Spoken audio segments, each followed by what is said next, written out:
ទៀតជាមួយអិសរាជជនអាមេរិកនិងមេដឹកនាំសហភាពអឺរ៉ុបក៏ដូចជាស្ថាប័នពាក់ព័ន្ធនានា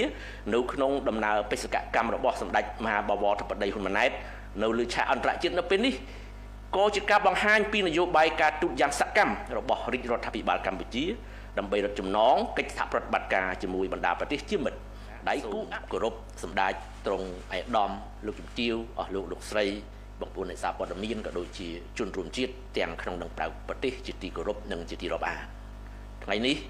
អ្នកនាំពាក្យរាជរដ្ឋាភិបាលសូមជម្រាបជូនបងប្អូនជនរួមជាតិជ្រាបអំពីបេសកកម្មការទូតនៅលើឆាកអន្តរជាតិរបស់សម្ដេចមហាបវរធិបតីហ៊ុនម៉ាណែតនាយករដ្ឋមន្ត្រីនៃប្រជាណាចក្រកម្ពុជាដែលបង្ហាញឲ្យឃើញពីការទូតសកម្មរបស់រាជរដ្ឋាភិបាលដោយផ្សារភ្ជាប់ជាមួយកាតព្វកិច្ចការពីបូរណភាពទឹកដីនិងប្រជាពលរដ្ឋពេលនេះសម្ដេចមហាបវរធិបតីហ៊ុនម៉ាណែតនាយករដ្ឋមន្ត្រីនៃប្រជាណាចក្រកម្ពុជាកំពុងតែបំពេញបេសកកម្មការទូតដ៏សំខាន់នៅសហរដ្ឋអាមេរិកមុននឹងបន្តដំណើរទៅកាន់ទ្វីបអឺរ៉ុបវត្តមានរបស់ប្រមុខរាជរដ្ឋាភិបាលកម្ពុជានៅសហរដ្ឋអាមេរិកគឺដើម្បីចូលរួមកិច្ចប្រជុំលើកដំបូងនៃក្រុមប្រឹក្សាសន្តិភាពតាមការអញ្ជើញរបស់ឯកឧត្តមប្រធានាធិបតី Donald J. Trump ក្រៅពីនោះសម្ដេចក៏មានគម្រោងជួបទ្វេភាគីជាមួយអិសរាជជនសហរដ្ឋអាមេរិកនិងមេដឹកនាំប្រទេសមួយចំនួនទៀតផងដែរបន្ទាប់មកសម្ដេចធិបតីនឹងបន្តដំណើរទស្សនកិច្ចទៅកាន់ទ្វីបអឺរ៉ុប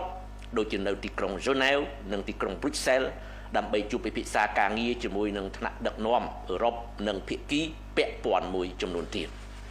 នៅសហរដ្ឋអាមេរិកមុននឹងចូលរួមកិច្ចប្រជុំក្រុមប្រឹក្សាសន្តិភាពសម្ដេចធិបតីនាយករដ្ឋមន្ត្រីនៅថ្ងៃ17ខែកុម្ភៈឆ្នាំ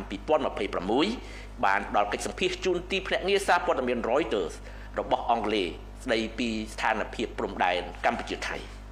សម្ដេចនាយករដ្ឋមន្ត្រីបានបញ្ជាក់ប្រាប់ទីភ្នាក់ងារសារព័ត៌មានអន្តរជាតិនេះថាបន្ទាប់ពីការប្រយុទ្ធគ្នាកាលពីឆ្នាំមុនកងកម្លាំងប្រដាប់អាវុធថៃបានកាន់កាប់ទឹកដីកម្ពុជា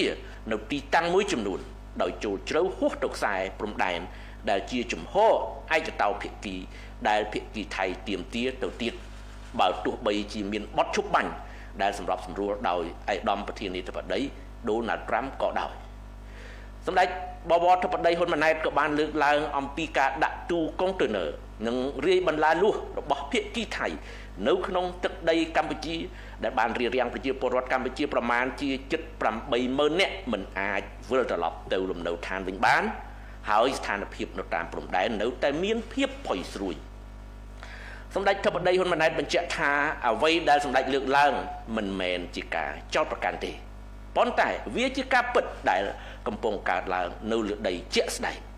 ហើយកម្ពុជាមិនអាចទទួលយកការរំលោភបំពានលើអធិបតេយ្យភាពនិងបូរណភាពទឹកដីរបស់ខ្លួនបែបនេះបានឡើយសម្ដេចនាយករដ្ឋមន្ត្រីសង្ឃឹមថាភាគីថៃនឹងអនុញ្ញាតឲ្យគណៈកម្មការចម្រុះខណ្ឌសីមាព្រំដែនគោក JBC ចាប់ផ្ដើមការងារវាស់វែងនិងកំណត់ព្រំដែនឡើងវិញឲ្យបានឆាប់ដោយដែលបានព្រមព្រៀងគ្នានៅក្នុងសេចក្តីប្រកាសរួមថ្ងៃ27ខែធ្នូឆ្នាំ2025ដើម្បីអាចអនុញ្ញាតឲ្យប្រជាពលរដ្ឋវិលត្រឡប់ទៅកាន់លំនៅឋានវិញជាធម្មតាសម្ដេចធិបតីសង្ឃឹមថាកិច្ចប្រជុំក្រុមប្រឹក្សាសន្តិភាពដែលរៀបចំដោយឯកឧត្តមប្រធានាធិបតី Donald Trump គឺជាផ្នែកមួយដែលមានគុណតម្លៃដែលអាចជួយបំពេញបន្ថែមពីលើយន្តការអន្តរជាតិដែលមានស្រាប់ក្នុងការជួយបន្ធូរបន្ថយភាពតានតឹងនិងស្ដារឡើងវិញនៅស្ថិរភាពសន្តិភាពក្នុងតំបន់ជាច្រើនដែលមានចំនួនឬក៏មានសង្គ្រាមក្នុងនោះក៏មានបញ្ហាព្រំដែនកម្ពុជាថៃផងដែរតាមរយៈកិច្ចសម្ភាសនេះសម្លេងរបស់កម្ពុជាបានឮខ្ទរខ្ទារពេញពិភពលោកហើយដែលធ្វើឲ្យក្រសែភ្នែកសហគមន៍អន្តរជាតិបែកកលេចមកចាប់អារម្មណ៍កាន់តែខ្លាំងថែមទៀតលើការរំលោភបំពានរបស់ថៃមកលើដែនអធិបតេយ្យភាពកម្ពុជានិងប្រជាពលរដ្ឋខ្មែរជាពិសេសជំហរសន្តិភាពនិយមនិងគោរពច្បាប់អន្តរជាតិតាមរយៈការស្វែងរកដំណោះស្រាយដោយសន្តិវិធី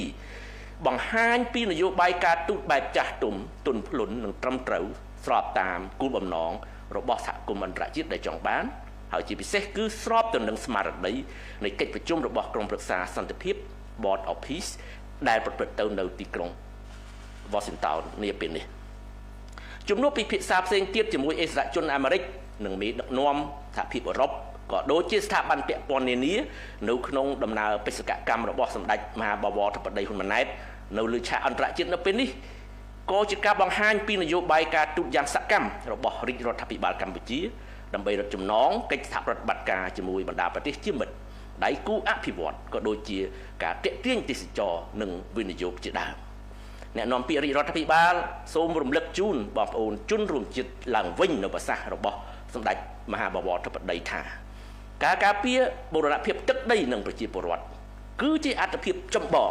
របស់រាជរដ្ឋាភិបាលក្នុងន័យនេះប្រកាសណាស់ថាប្រធានបទសំខាន់មួយនេះគឺជាផ្នែកដ៏សំខាន់មួយនៅក្នុងបេសកកម្មរបស់សម្ដេចប្រមុខរាជរដ្ឋាភិបាលនិងគណៈប្រតិភូជាន់ខ្ពស់កម្ពុជានៅលើឆាកអន្តរជាតិនាពេលនេះដើម្បីជំរុញឲ្យមានដំណោះស្រាយបញ្ហាព្រំដែនជាមួយថៃដោយសន្តិវិធីនិងប្រកបដោយយុត្តិធម៌តាមរយៈការប្រើប្រាស់យន្តការនិងកិច្ចព្រមព្រៀងដោយឈលលើមូលដ្ឋានច្បាប់អន្តរជាតិដែលជាជំហរឥតប្រែប្រួលរបស់កម្ពុជាអ្នកនាំពាក្យរាជរដ្ឋាភិបាលសូមបញ្ជាក់ជូនជាថ្មីថាកម្ពុជាប្រកាន់ជំហរដាច់ខាតនៅក្នុងការការពារខ្សែព្រំដែនអន្តរជាតិកម្ពុជាថៃដែលបន្សល់ទុកដោយគណៈកម្មការឥណ្ឌូចិនសៀមដោយគោរពគោលការណ៍ច្បាប់អន្តរជាតិគោលការណ៍ខ្សែព្រំដែនមិនកែប្រែគោរពអនុសញ្ញាសន្ធិសញ្ញាបារាំងសៀមផែនទីនិងកំណត់ហេតុបោះបង្គោលព្រំដែនរបស់គណៈកម្មការបោះបង្គោលព្រំដែនឥណ្ឌូចិនសៀមព្រមទាំងកិច្ចព្រមព្រៀងទាំងឡាយដែលភាគីទាំងពីរបានព្រមព្រៀងគ្នាកាលពីពេលកន្លងមកកម្ពុជាមិនទទួលយកជាដាច់ខាតនៅការកែប្រែខ្សែព្រំដែនណាមួយដែលកើតចេញពីការប្រើកម្លាំងនោះឡើយនេះជាជំហរដែលបងប្អូនជនរួមជាតិជ្រាបសូមអរគុណនិងសូមគោរពលាតែប៉ុណ្ណេះបាទ